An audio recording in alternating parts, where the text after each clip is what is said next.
The 3 Laws of Robotics. 1. A robot may not injure a human being, or, through inaction, allow a human being to come to harm. 2. A robot must obey the orders given it by human beings, except where such orders would conflict with the first law. 3. A robot must protect its own existence, as long as such protection does not conflict with the first or second law. Handbook of Robotics, 56th edition, 2058 AD. Introduction. I looked at my notes and I didn't like them. I had spent 3 days at U.S. Robots and might as well have spent them at home with the Encyclopedia Tellurica. Susan Calvin had been born in the year 1982, they said, which made her 75 now. Everyone knew that. Appropriately enough, U.S. Robot and Mechanical Men, Inc. was 75 also, since it had been in the year of Dr. Calvin's birth that Lawrence Robertson had first taken out incorporation papers for what eventually became the strangest industrial giant in man's history. Well, everyone knew that too. At the age of 20, Susan Calvin had been part of the particular psychomath seminar, at which Dr. Alfred Lanning of U.S. Robots had demonstrated the first mobile robot to be equipped with a voice. It was a large, clumsy, unbeautiful robot, smelling of machine oil, and destined for the projected mines on Mercury. But it could speak and make sense. Susan said nothing at that seminar, took no part in the hectic discussion period that followed. She was a frosty girl, plain and colorless, who protected herself against a world she disliked by a mask-like expression and hypertrophy of intellect. But as she watched and listened, she felt the stirrings of a cold enthusiasm. She obtained her bachelor's degree at Columbia in 2003 and began graduate work in cybernetics. All that had been done in the mid-20th century on calculating machines had been upset by Robertson and his positronic brain paths. The miles of relays and photocells had given way to the spongy globe of platinum iridium about the size of a human brain. She learned to calculate the parameters necessary to fix the possible variables within the positronic brain, to construct brains on paper, such that the responses to given stimuli could be accurately predicted.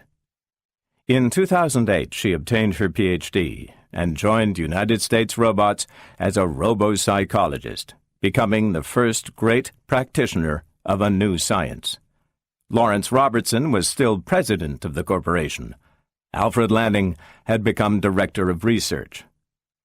For 50 years, she watched the direction of human progress change and leap ahead. Now she was retiring, as much as she ever could. At least, she was allowing someone else's name to be inset upon the door of her old office. That, essentially, was what I had. I had a long list of her published papers, of the patents in her name. I had the chronological details of her promotions. In short, I had her professional vita in full detail. But that wasn't what I wanted. I needed more than that for my feature articles for Interplanetary Press. Much more. I told her so. "Dr. Calvin," I said, as lushly as possible, "in the mind of the public, you and U.S. Robots are identical. Your retirement will end an era, and you want the human interest angle." She didn't smile at me. I don't think she ever smiles. But her eyes were sharp, though not angry. I felt her glance slide through me and out my occiput, and I knew that I was uncommonly transparent to her. That everybody was. But I said, "That's right. Human interest out of robots. A contradiction." "No, Doctor, out of you." "Well, I've been called a robot myself. Surely they've told you I'm not human." They had, but there was no point in saying so. She got up from her chair. She wasn't tall and she looked frail. I followed her to the window and we looked out. The offices and factories of U.S. robots were a small city, spaced and planned. It was flattened out like an aerial photograph. "When I first came here," she said, "I had a little room in a building right about there, where the firehouse is now." She pointed. "It was torn down before you were born. I shared the room with 3 others. I had half a desk. We built our robots all in one building. Output, 3 a week. Now look at us." 50 years, I hackneyed, "is a long time. Not when you're looking back at them," she said. "You wonder how they vanished so quickly." She went back to her desk and sat down. She didn't need expression on her face to look sad somehow. "How old are you?" she wanted to know. 32, I said. "Then you don't remember a world without robots. There was a time when humanity faced the universe alone and without a friend.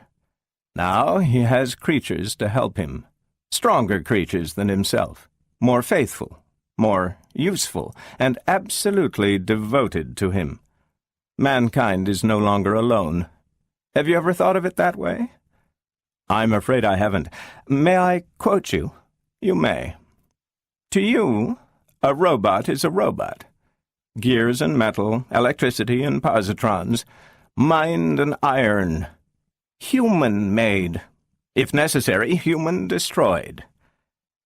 But you haven't worked with them, so you don't know them. They're a cleaner, better breed than we are." I tried to nudge her gently with words. "We'd like to hear some of the things you could tell us. Get your views on robots. The interplanetary press reaches the entire solar system. Potential audience is 3 billion, Dr. Calvin. They ought to know what you could tell them on robots." It wasn't necessary to nudge. She didn't hear me, but she was moving in the right direction. "They might have known from the start. We sold robots for Earth use then. Before my time it was even. Of course, that was when robots could not talk. Afterward they became more human and opposition began. The labor unions, of course, naturally opposed robot competition for human jobs, and various segments of religious opinion had their superstitious objections. It was all quite ridiculous and quite useless. And yet, there it was." I was taking it down verbatim on my pocket recorder, trying not to show the knuckle motions of my hand. If you practice a bit, you can get to the point where you can record accurately without taking the little gadget out of your pocket. "Take the case of Robbie," she said. "I never knew him. He was dismantled the year before I joined the company, hopelessly out of date. But I saw the little girl in the museum." She stopped, but I didn't say anything. I let her eyes mist up and her mind travel back. She had lots of time to cover. "I heard about it later. And when they called us blasphemers and demon creators, I always thought of him. Robbie was a non-vocal robot. He couldn't speak. He was made and sold in 1996. Those were the days before extreme specialization. So he was sold as a nursemaid." "As a what?" "As a nursemaid."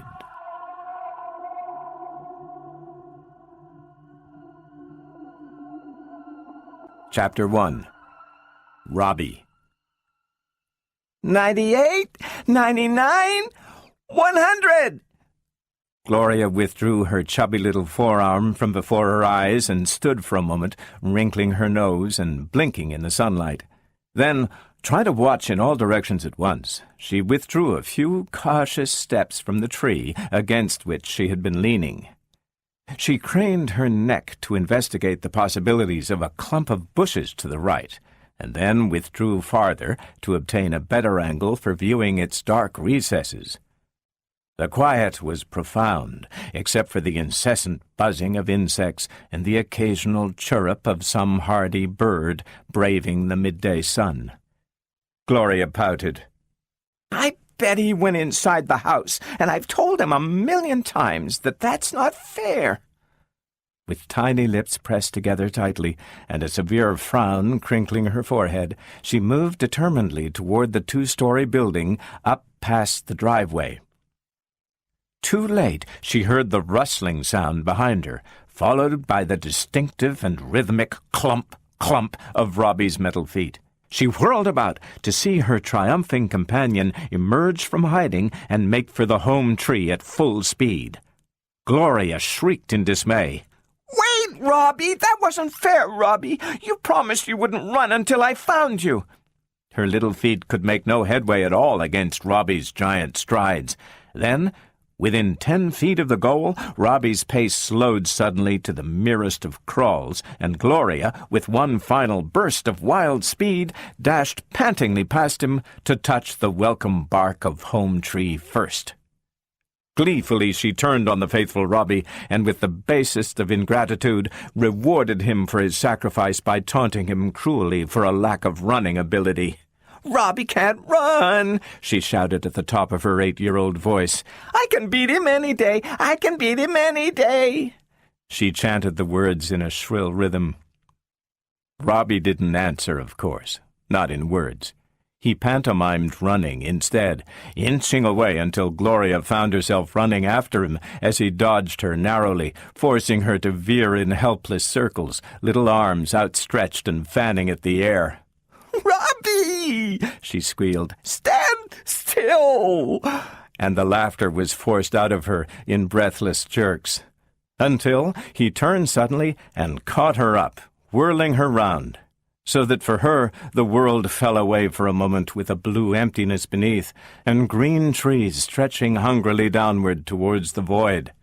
Then she was down in the grass again, leaning against Robbie's leg and still holding a hard, metal finger. After a while her breath returned.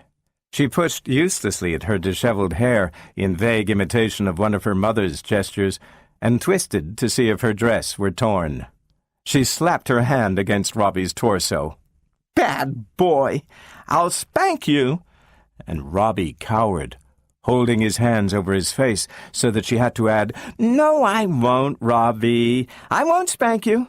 But anyway, it's my turn to hide now, because you've got longer legs, and you promised not to run till I found you." Robbie nodded his head. A small parallelepiped with rounded edges and corners, attached to a similar but much larger parallelepiped that served as torso by means of a short, flexible stalk, and obediently faced the tree. A thin metal film descended over his glowing eyes, and from within his body came a steady, resonant ticking. "Don't peek now, and don't skip any numbers," warned Gloria, and scurried for cover.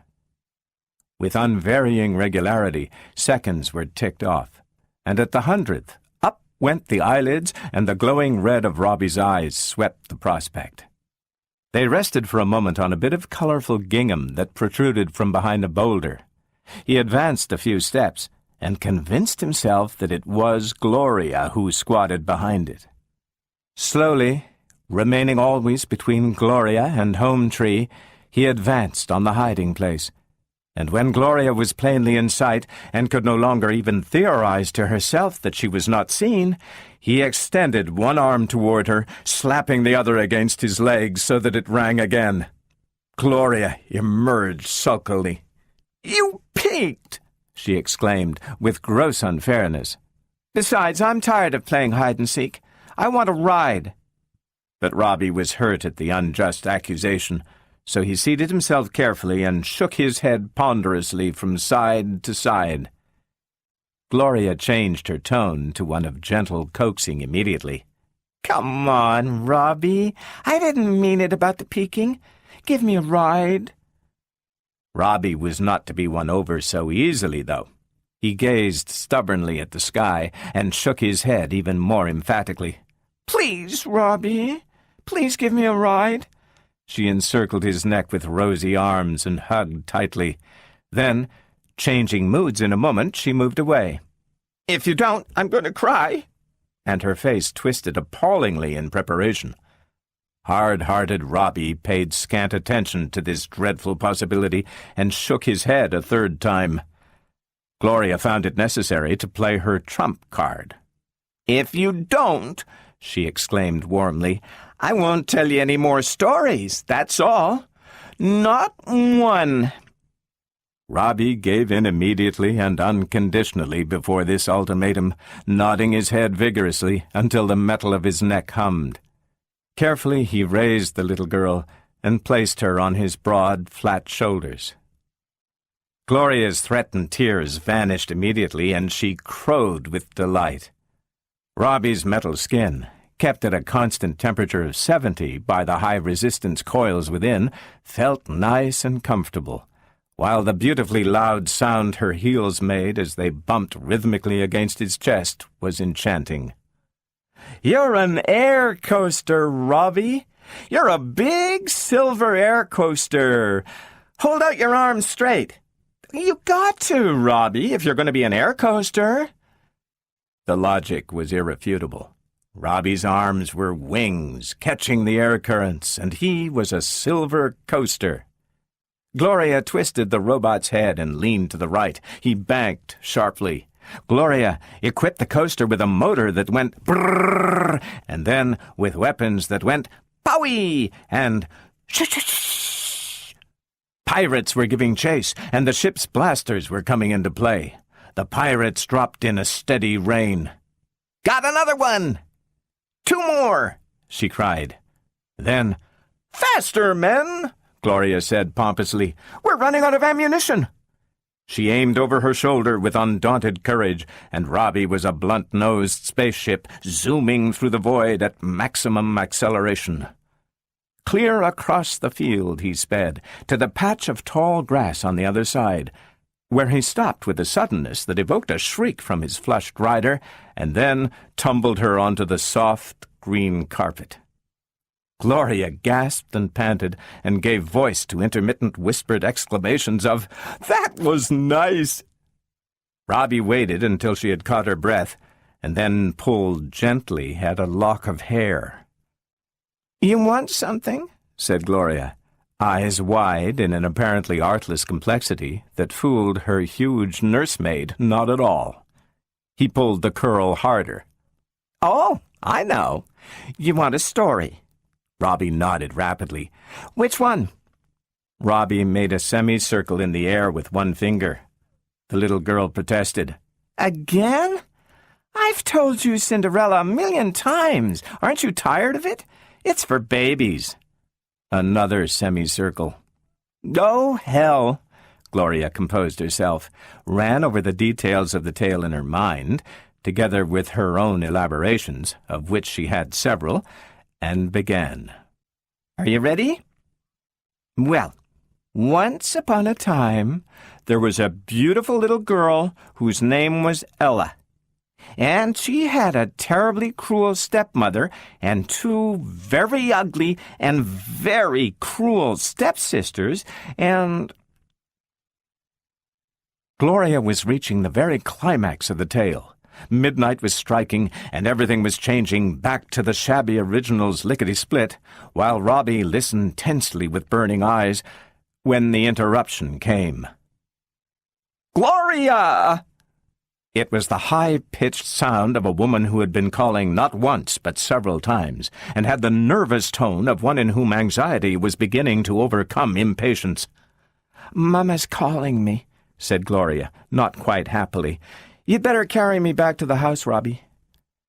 Robbie obeyed with alacrity, for somehow there was that in him which judged it best to obey Mrs. Weston without as much as a scrap of hesitation.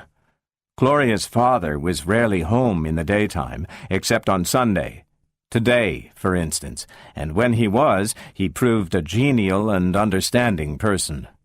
Gloria's mother, however, was a source of uneasiness to Robbie, and there was always the impulse to sneak away from her sight.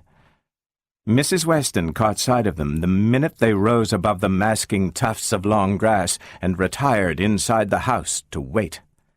"I've shouted myself hoarse, Gloria," she said severely. "Where were you?" "I was with Robbie," quavered Gloria. I was telling him Cinderella, and I forgot it was dinner time. Well, it's a pity Robbie forgot too. Then, as if that reminded her of the robot's present, she whirled upon him. You may go, Robbie. She doesn't need you now. Then brutally, and don't come back till I call you. Robbie turned to go, but hesitated as Gloria cried out in his defense. Wait, Mama, you gotta let him stay. I didn't finish Cinderella for him. I said I would tell him Cinderella, and I'm not finished. Gloria! Honest and truly, Mama, he'll stay so quiet, you won't even know he's here. He can sit on the chair in the corner, and he won't say a word. I mean, he won't do anything. Will you, Robbie? Robbie, appealed to, nodded his massive head up and down once. Gloria, if you don't stop this at once, you shan't see Robbie for a whole week. The girl's eyes fell. All right. But Cinderella is his favorite story, and I didn't finish it, and he likes it so much. The robot left with a disconsolate step, and Gloria choked back a sob. George Weston was comfortable. It was a habit of his to be comfortable on Sunday afternoons. A good, hearty dinner below the hatches, a nice, soft, dilapidated couch on which to sprawl, a copy of the Times, slippered feet and shirtless chest. How could anyone help but be comfortable? He wasn't pleased, therefore, when his wife walked in. After 10 years of married life, he was still so unutterably foolish as to love her, and there was no question that he was always glad to see her. Still, Sunday afternoons just after dinner were sacred to him, and his idea of solid comfort was to be left in utter solitude for 2 or 3 hours. Consequently, he fixed his eye firmly upon the latest reports of the Lefebvre-Yoshida expedition to Mars. This one was to take off from Lunar Base, and might actually succeed, and pretended she wasn't there.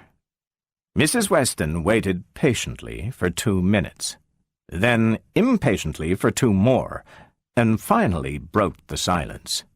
George! George, I say, will you put down that paper and look at me? The paper rustled to the floor, and Weston turned a weary face toward his wife. What is it, dear? You know what it is, George.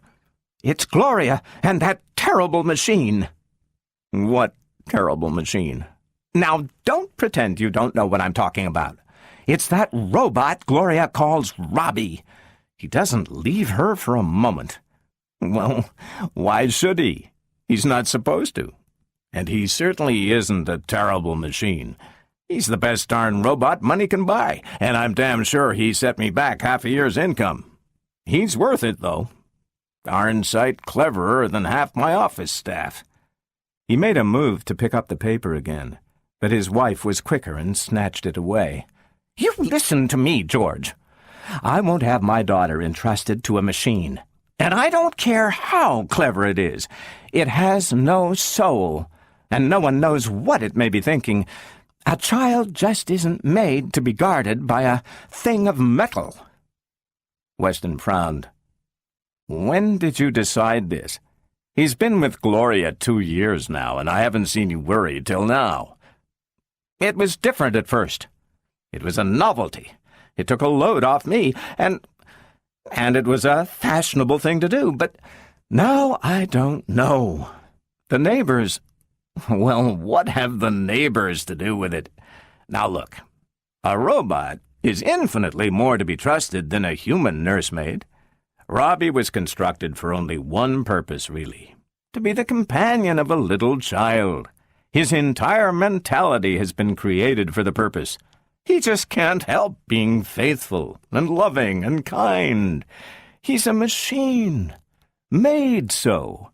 That's more than you can say for humans. But something might go wrong. Some... Mrs. Weston was a bit hazy about the insides of a robot. Some little jigger will come loose, and the awful thing will go berserk, and... She couldn't bring herself to complete the quite obvious thought. Nonsense. Weston denied with an involuntary nervous shiver. "That's completely ridiculous. We had a long discussion at the time we bought Robbie about the first law of robotics. You know that it is impossible for a robot to harm a human being. That long before enough can go wrong to alter that first law, a robot would be completely inoperable. It's a mathematical impossibility. Besides, I have an engineer from U.S. Robots here twice a year to give the poor gadget a complete overhaul. Why, there's no more chance of anything at all going wrong with Robbie than there is of you or I suddenly going loony. Considerably less, in fact.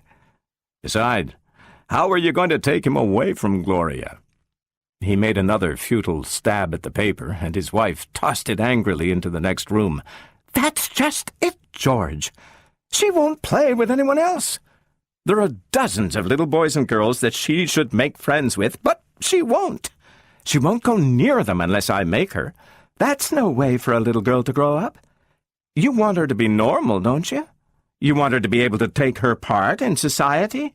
You're jumping at shadows, Grace. Pretend Robbie's a dog. I've seen hundreds of children who would rather have their dog than their father. A dog is different, George. We must get rid of that horrible thing. You can sell it back to the company. I've asked, and you can." "You've asked?" "Now look here, Grace, let's not go off the deep end. We're keeping the robot until Gloria is older, and I don't want the subject brought up again." And with that, he walked out of the room in a huff. Mrs. Weston met her husband at the door 2 evenings later.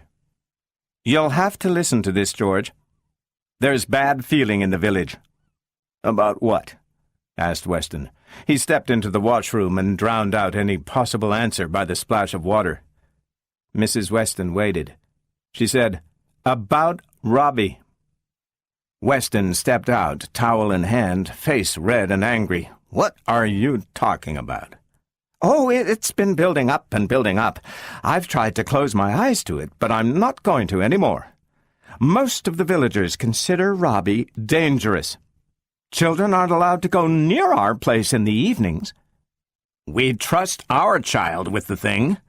Well, people aren't reasonable about these things. Then to hell with them.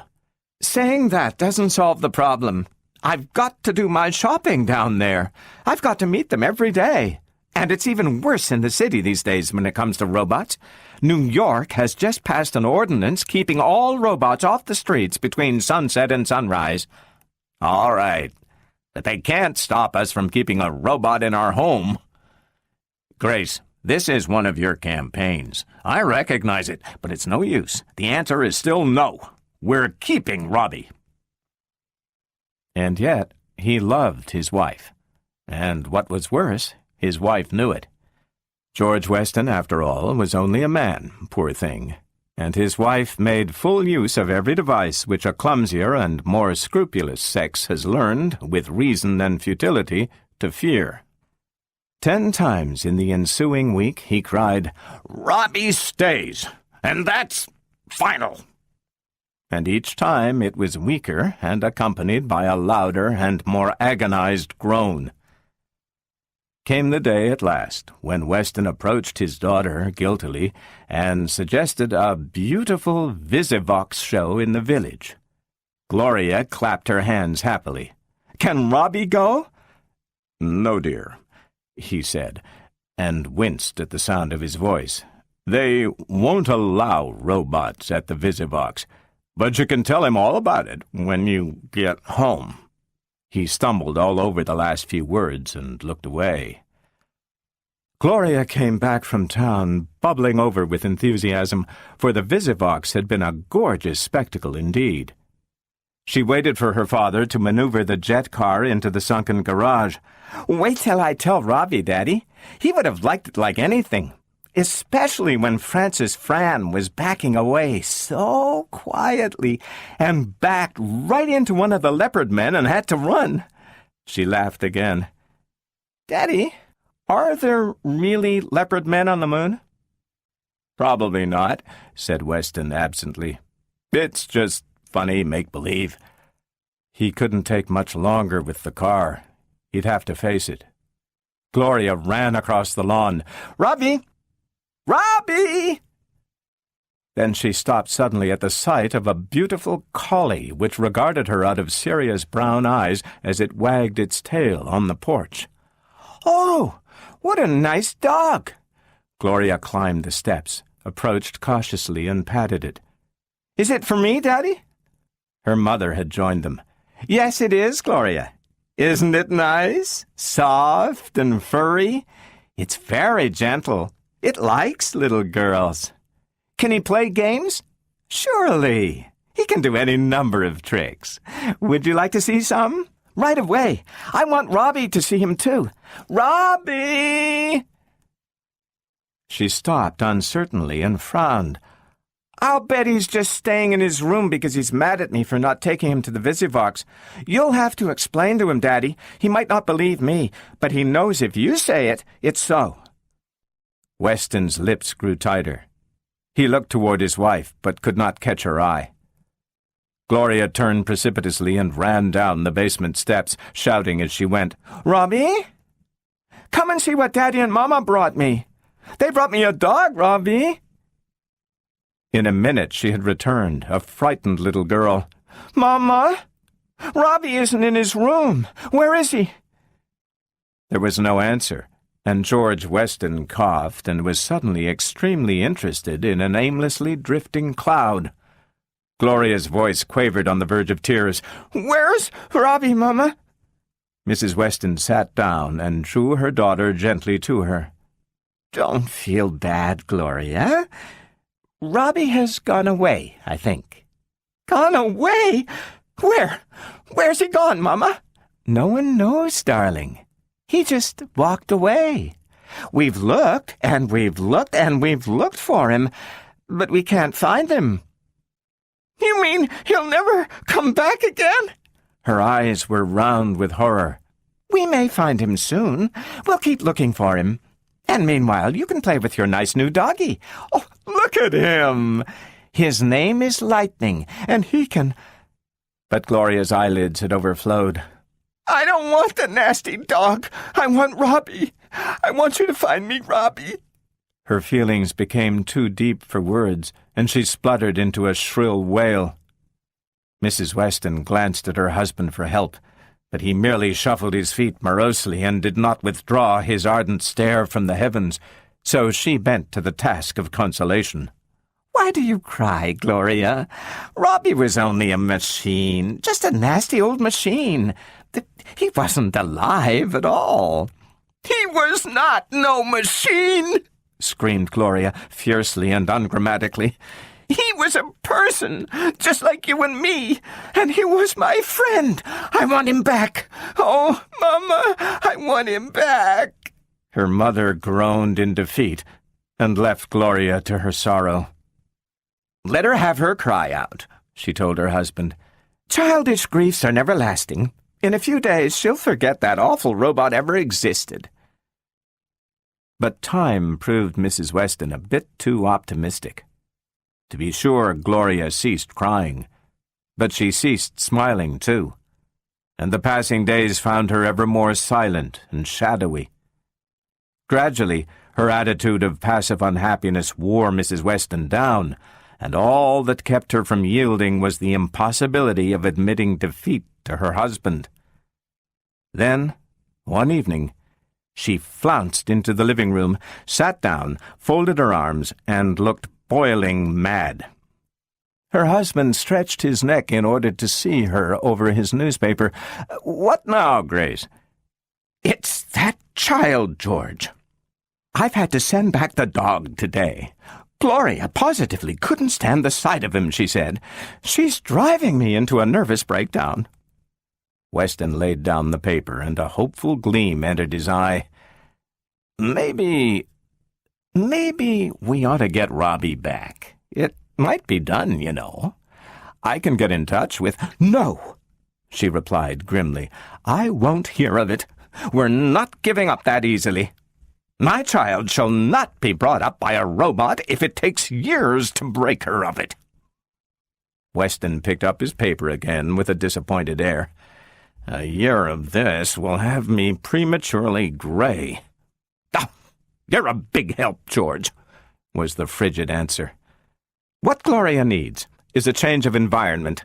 Of course she can't forget Robbie here. How can she when every tree and rock reminds her of him? It is really the silliest situation I have ever heard of. Imagine a child pining away for the loss of a robot." "Well, stick to the point. What's the change in environment you're planning?" "We're going to take her to New York." "The city? In August?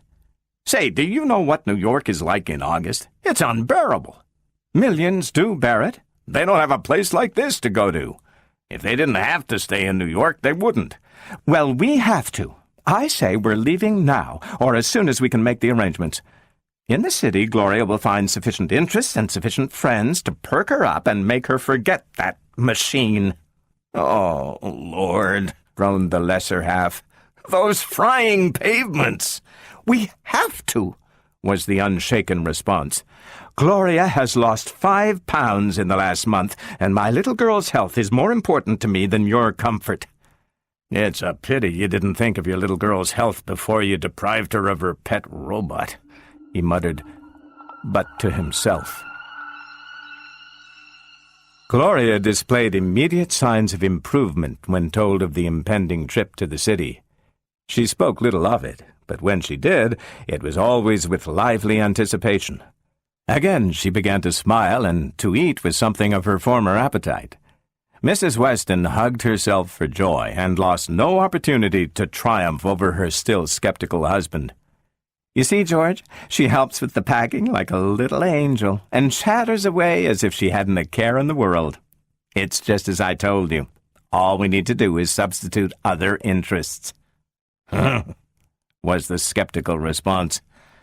"I hope so." Preliminaries were gone through quickly. Arrangements were made for the preparation of their city home, and a couple were engaged as housekeepers for the country home. When the day of the trip finally did come, Gloria was all but her old self again, and no mention of Robbie passed her lips at all. In high good humor, the family took a taxi gyro to the airport. Weston would have preferred using his own private gyro, but it was only a 2-seater with no room for baggage, and entered the waiting liner. "Come, Gloria," called Mrs. Weston. "I've saved you a seat near the window so you can watch the scenery." Gloria trotted down the aisle cheerily, flattened her nose into a white oval against the thick, clear glass, and watched with an intentness that increased as the sudden coughing of the motor drifted backward into the interior. She was too young to be frightened when the ground dropped away as if let through a trap-door, and she herself suddenly became twice her usual weight, but not too young to be mightily interested. It wasn't until the ground had changed into a tiny patchwork quilt that she withdrew her nose and faced her mother again. "Will we soon be in the city, Mama?" she asked, rubbing her chilled nose and watching with interest as the patch of moisture which her breath had formed on the pane shrank slowly and vanished. "In about half an hour, dear." Then, with just the faintest trace of anxiety, "Aren't you glad we're going?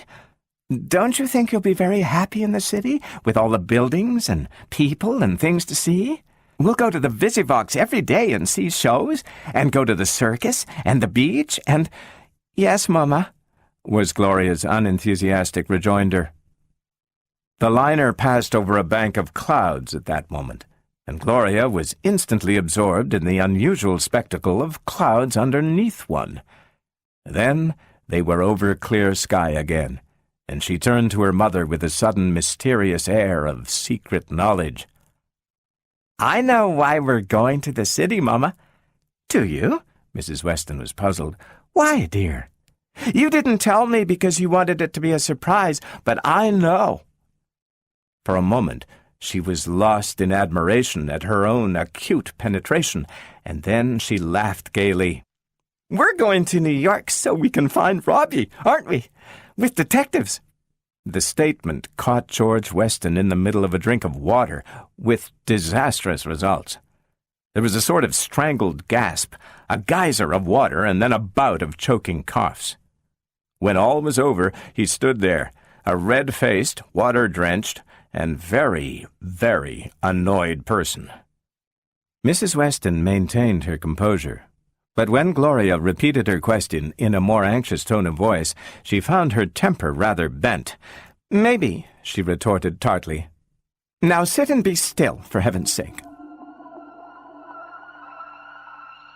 New York City, 1998 AD, was a paradise for the sightseer, more than ever in its history. Gloria's parents realized this and made the most of it. On direct orders from his wife, George Weston arranged to have his business take care of itself for a month or so, in order to be free to spend the time in what he termed dissipating Gloria to the verge of ruin. Like everything else Weston did, this was gone about in an efficient, thorough, and businesslike way. Before the month had passed, nothing that could be done had not been done. She was taken to the top of the half-mile-tall Roosevelt Building to gaze down in awe upon the jagged panorama of rooftops that blended far off in the fields of Long Island and the flatlands of New Jersey. They visited the zoos, where Gloria stared in delicious fright at the real live lion, rather disappointed that the keepers fed him raw steaks instead of human beings, as she had expected, and asked insistently and peremptorily to see the whale. The various museums came in for their share of attention, together with the parks and the beaches and the aquarium. She was taken halfway up the Hudson in an excursion steamer fitted out in the archaism of the mad 20s. She traveled into the stratosphere on an exhibition trip, where the sky turned deep purple, and the stars came out, and the misty earth below looked like a huge concave bowl. Down under the waters of the Long Island Sound, she was taken in a glass-walled sub-sea vessel, where in a green and wavering world, quaint and curious sea things ogled her and wiggled suddenly away.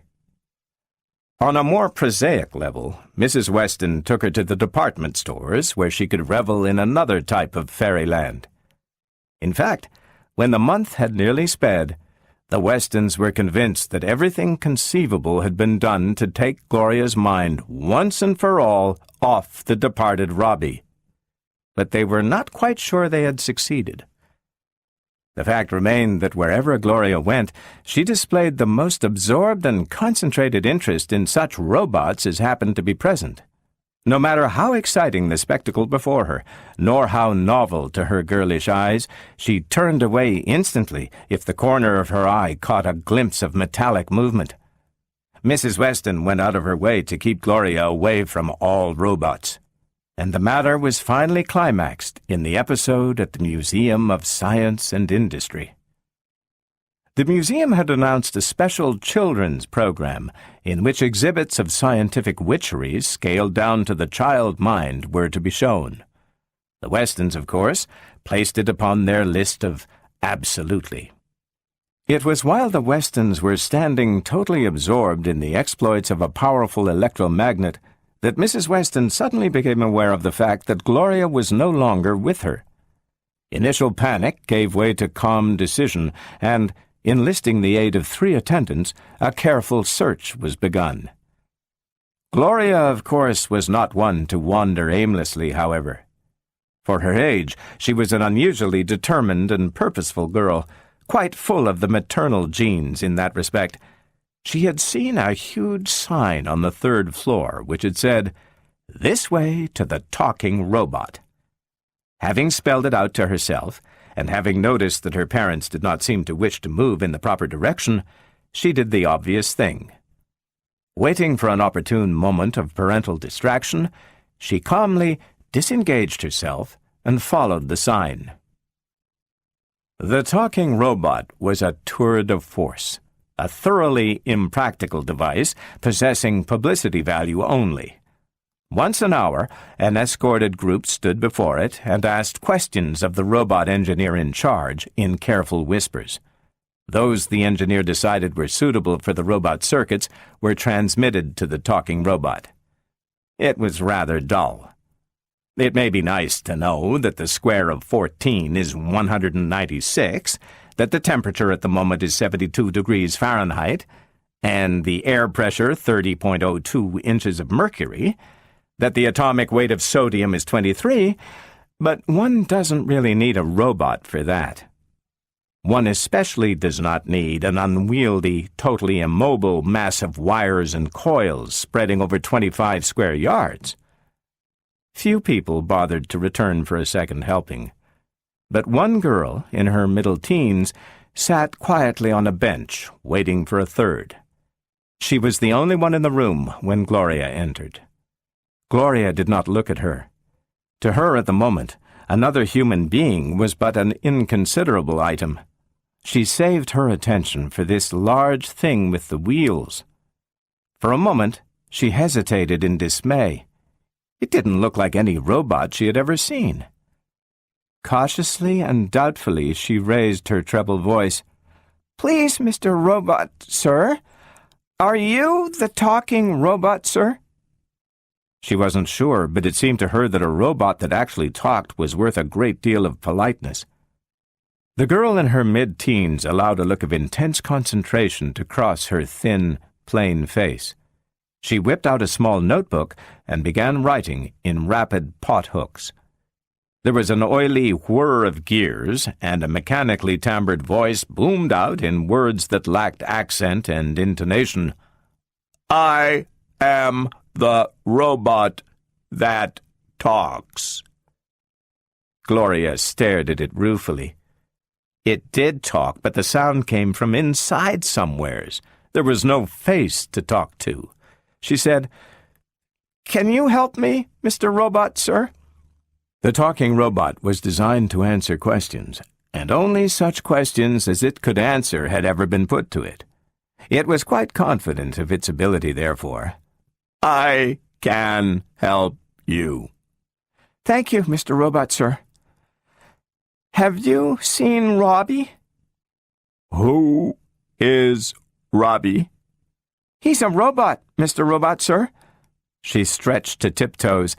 "He's about so high, Mr. Robot, sir, only higher, and he's very nice. He's got a head, you know. I mean, you haven't, but he has, Mr. Robot, sir." The talking robot had been left behind. "A robot?" "Yes, Mr. Robot, sir. A robot, just like you, except he can't talk, of course, and looks like a real person." "A robot like me?" "Yes, Mr. Robot, sir." To which the talking robot's only response was an erratic splutter and an occasional incoherent sound. The radical generalization offered it, i.e., its existence, not as a particular object, but as a member of a general group, was too much for it. Loyally, it tried to encompass the concept, and half a dozen coils burnt out. Little warning signals were buzzing. The girl in her mid-teens left at that point. She had enough for her Physics 1 paper on practical aspects of robotics. This paper was Susan Calvin's first of many on the subject. Gloria stood waiting with carefully concealed impatience for the machine's answer when she heard the cry behind her of, "There she is!" and recognized that cry as her mother's. "What are you doing here, you bad girl?" cried Mrs. Weston, anxiety dissolving at once into anger. "Do you know you frightened your Mama and Daddy almost to death? Why did you run away?" The robot engineer had also dashed in, tearing his hair and demanding who of the gathering crowd had tampered with the machine. "Can anybody read signs?" he yelled. "You're not allowed in here without an attendant." Gloria raised her grieved voice over the din. "I only came to see the talking robot, Mama. I thought he might know where Robbie was, because they're both robots." And then, as the thought of Robbie was suddenly brought forcefully home to her, she burst into a sudden storm of tears. "And I got to find Robbie, Mama. I got to." Mrs. Weston strangled a cry and said, "Oh, good heavens! Come home, George. This is more than I can stand." That evening, George Weston left for several hours, and the next morning he approached his wife with something that looked suspiciously like smug complacence. "I've got an idea, Grace." "About what?" was the gloomy, uninterested query. "About Gloria." "You're not going to suggest buying back that robot?" "No, of course not." "Then go ahead. I might as well listen to you. Nothing I've done seems to have done any good." "All right. Here's what I've been thinking. The whole trouble with Gloria is that she thinks of Robbie as a person and not as a machine. Naturally, she can't forget him.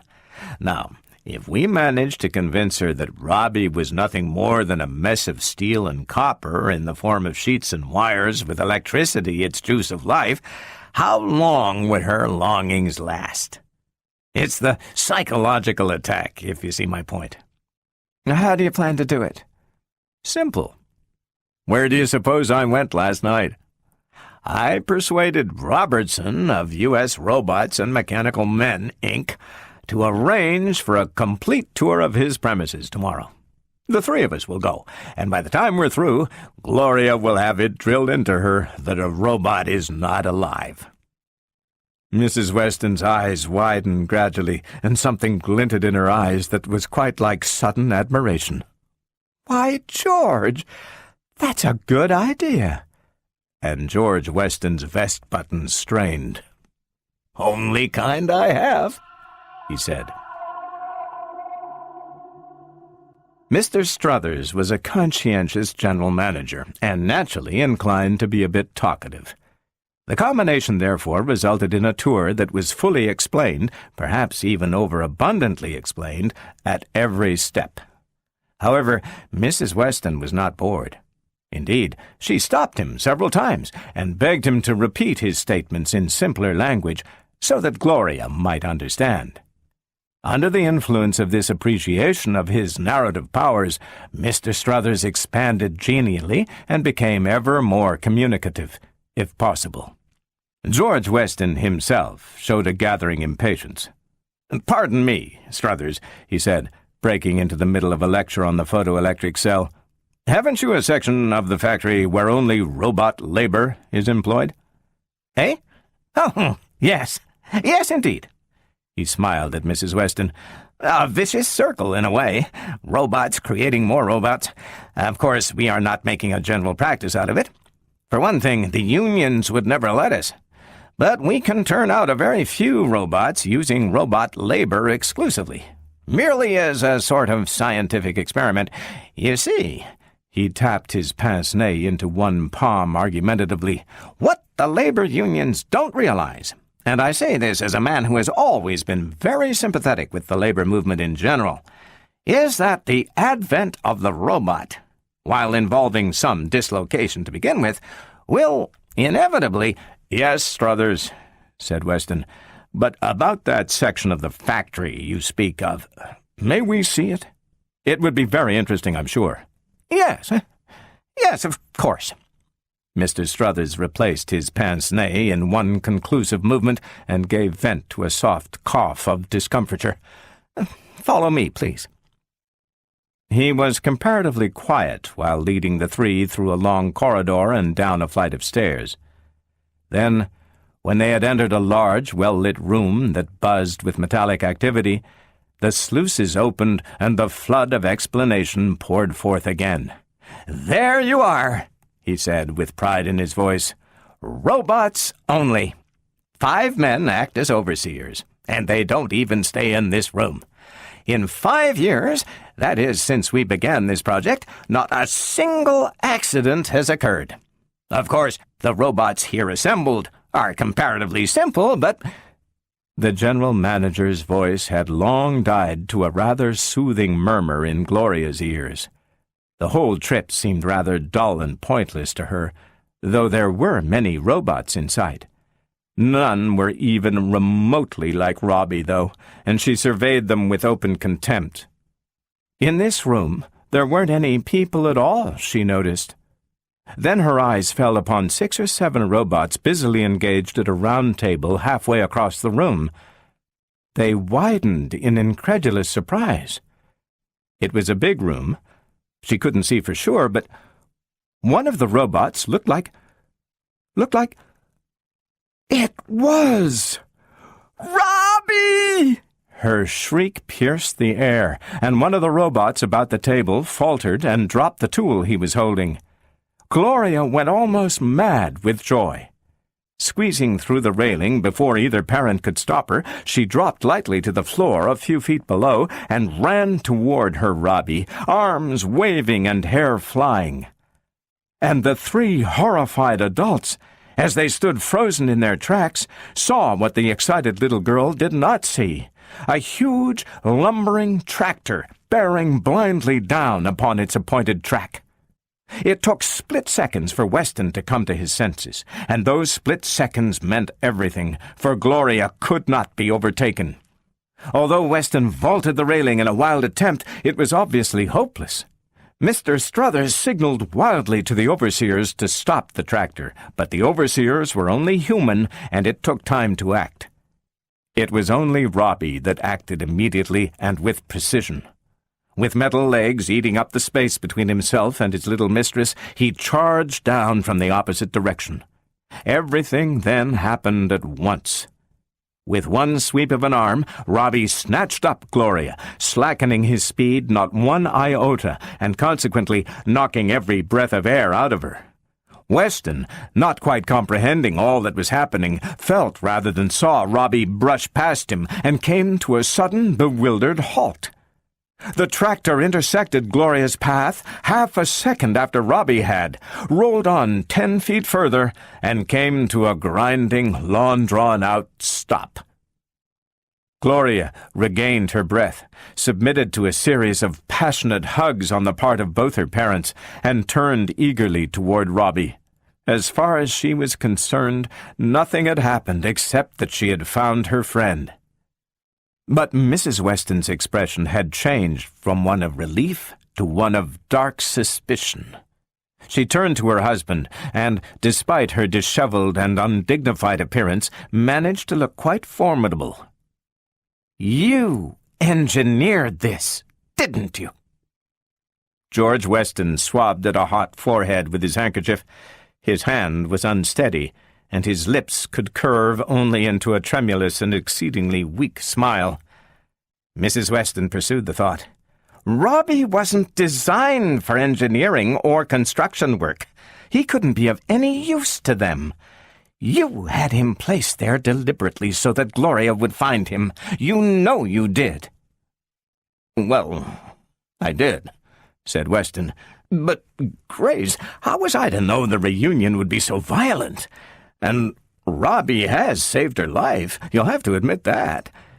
You can't send him away again." Grace Weston considered. She turned toward Gloria and Robbie and watched them abstractedly for a moment. Gloria had a grip about the robot's neck, and would have asphyxiated any creature but one of metal, and was prattling nonsense in half-hysterical frenzy. Robbie's chrome-steel arms, capable of bending a bar of steel 2 inches in diameter into a pretzel, wound about the little girl gently and lovingly, and his eyes glowed a deep, deep red. "Well," said Mrs. Weston at last, "I guess he can stay with us until he rusts."